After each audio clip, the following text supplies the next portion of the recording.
The only time I've heard of this movie is Jeremy Jahns' spoiler review of Ready Player One, where he mentioned that it made a brief appearance during the final boss battle sequence. At the part where, spoiler alert, if you haven't seen Ready Player One yet, which you should, but it's the part where Daito, played by Win Morisaki, calls in Gundam to at least get a higher advantage against Nolan Sorrento while piloting Mechagodzilla. Such an awesome sequence. But still, I heard people talking about it, so I decided why not I give it a go and see how it holds up years later. Oh, you'll find out soon enough, guys. Let's get this show on the road, shall we?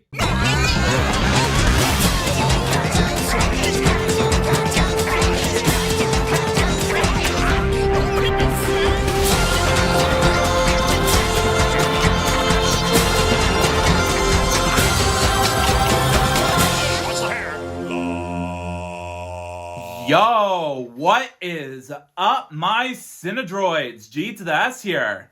Today, I'm going to be reviewing Serenity. In this continuation of the television series Firefly, which I have not watched, but I will find a way to watch it and review it sooner on my schedule, so stay tuned for that. But anyways, it stars a group of rebels who travel the outskirts of space aboard their ship Serenity, outside the reach of the Alliance, a sinister regime that controls most of the universe. After the crew takes in Simon, played by Sean Marr, and his psychic sister River, played excellently by Summer Glau, whom he has just rescued from Alliance forces, they find themselves being pursued by the Operative, played surprisingly by Chiwetel Ejiofor, an Alliance agent who will stop at nothing to find them. Now, first off, I gotta talk about the screenwriting of this movie real quick. Now, sure, crucify me all you want. I have not seen the show Firefly yet. But for what I saw in this movie, in terms of both character development and the careful direction coaching from the guy who directed the 2012 Avengers movie and is also one of the screenwriters of the first Toy Story movie, Joss Whedon.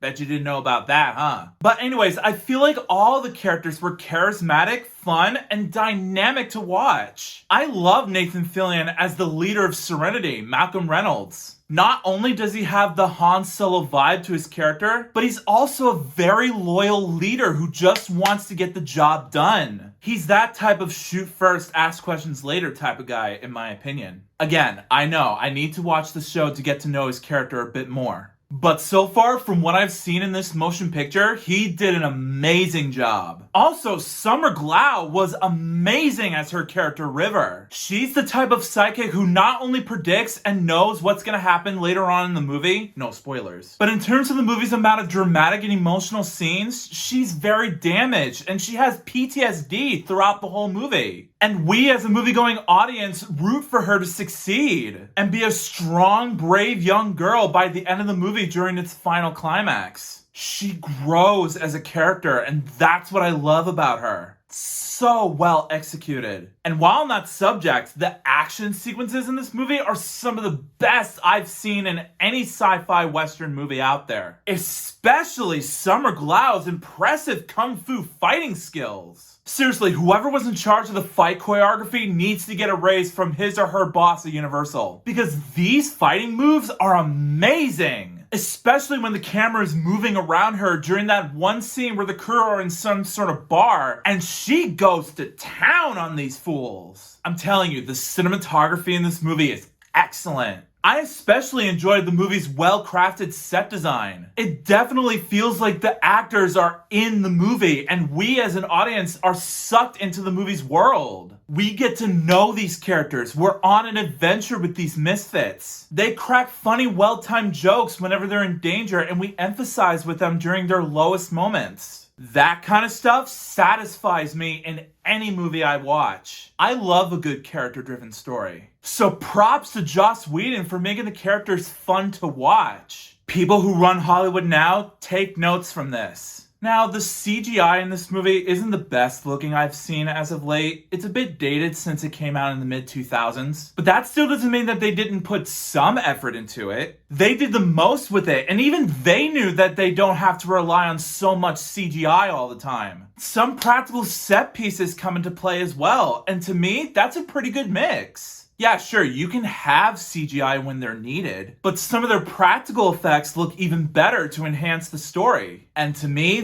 that's what I call pure art right there. That's what movies are made for. Kudos to Universal for their hard work and dedication to this project. Keep up the amazing work. So yeah, overall guys, in the end, I thought Serenity was a really entertaining sci-fi action western film. It had incredible set pieces, amazing fight choreography, charismatic, charming characters, intriguing story, and well-crafted special effects to enhance the experience. In short, I loved it. And as a result, I rate Serenity a solid 5 out of 5 stars. Now I'm ready to watch Firefly to get to know these characters in more detail. I know it only spawned for one season, but I heard it was a really good show. So again, stay tuned for my review of that sooner on my schedule. But still, I highly recommend this movie regardless if you've seen the show or not. It's so good.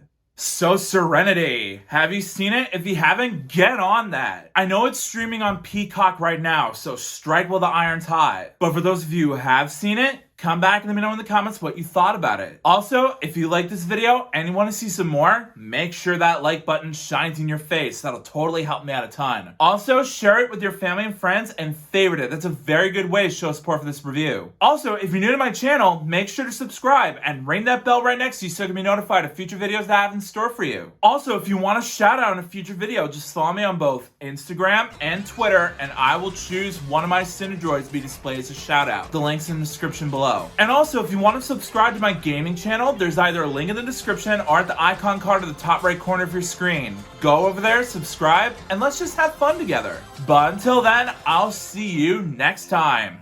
Peace out.